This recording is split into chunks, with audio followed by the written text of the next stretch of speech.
This week has been an historic victory for former President Trump. On Monday, the Supreme Court unanimously voted 9-0 on Trump's right to be on Colorado's ballot in the primary election, superseding Colorado's decision to ban President Trump from the ballot.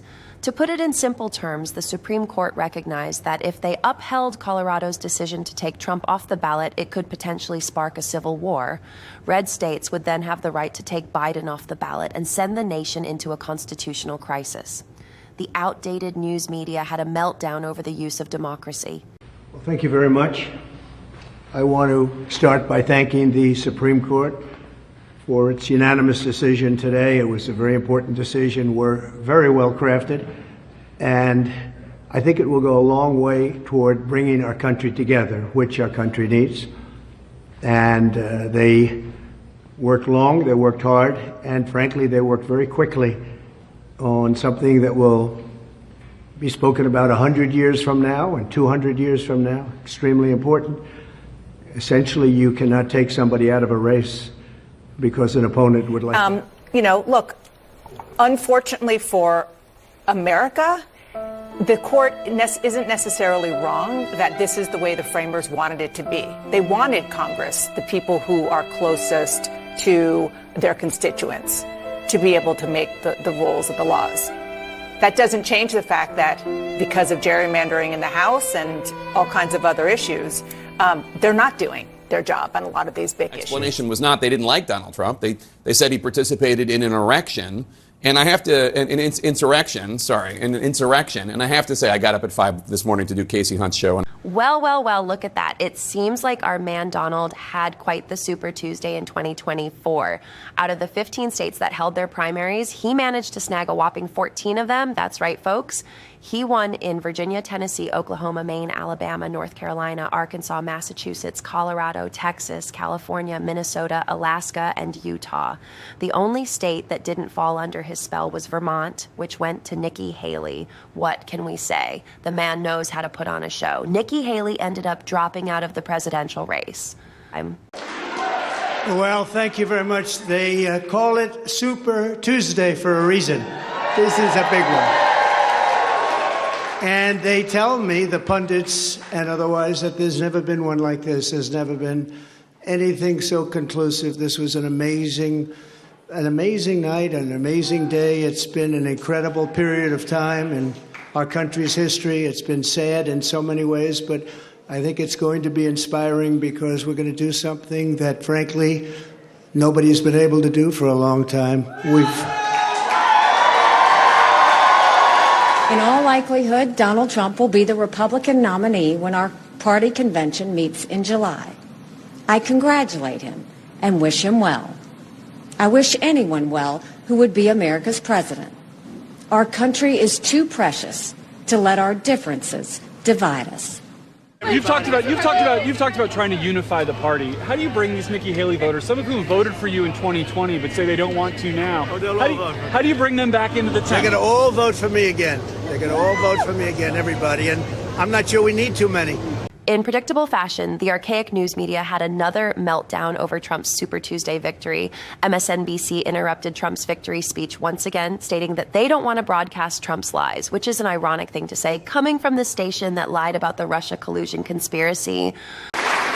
And we have no choice. Yeah, okay.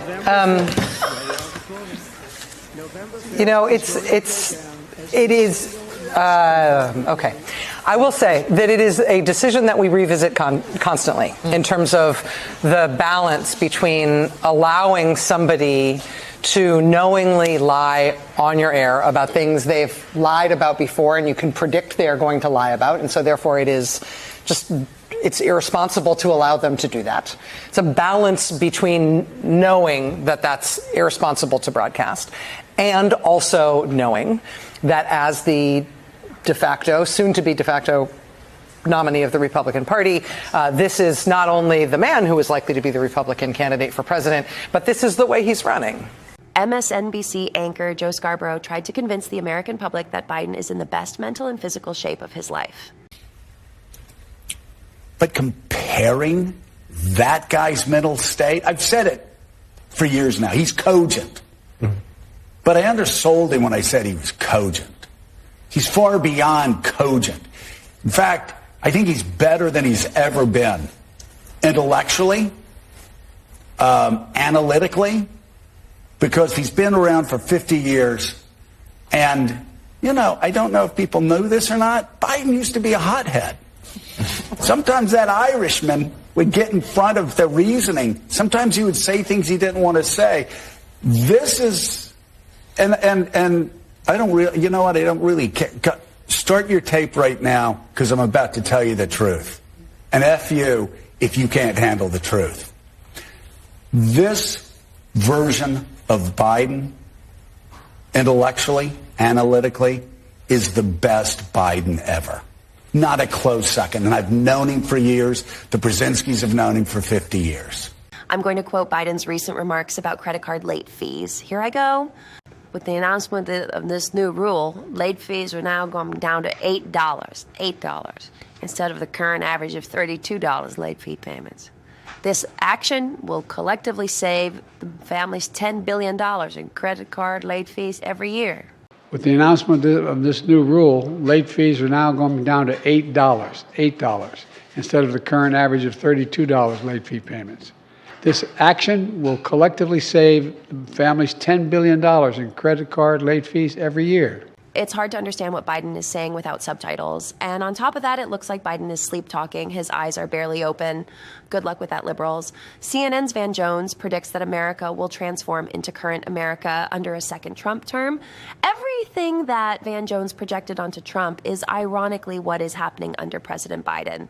I think he needs to talk to her donors and her supporters and say, if you want to, a year from now, watch Russian tanks rolling through Europe, then endorse Donald Trump and get on that bandwagon. But understand, you're going to wake up one morning and you're going to see horror across Europe, and you're going to have American soldiers, sailors having to go over there and do something that we could have done with dollars, we're going to have to do with blood.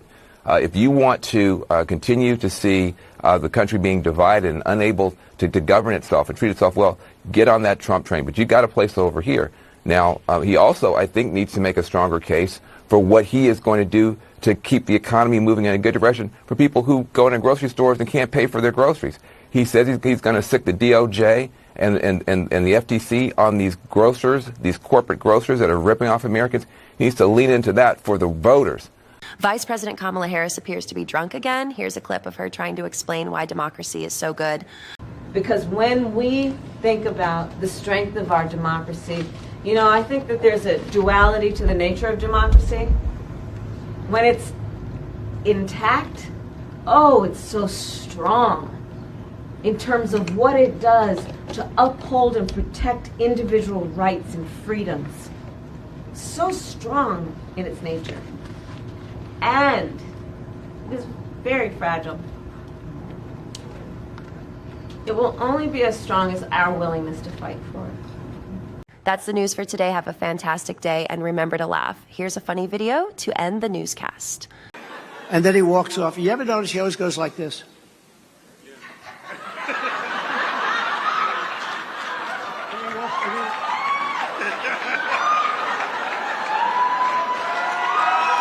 Then he comes back up to the mic, and he's looking. He's totally lost.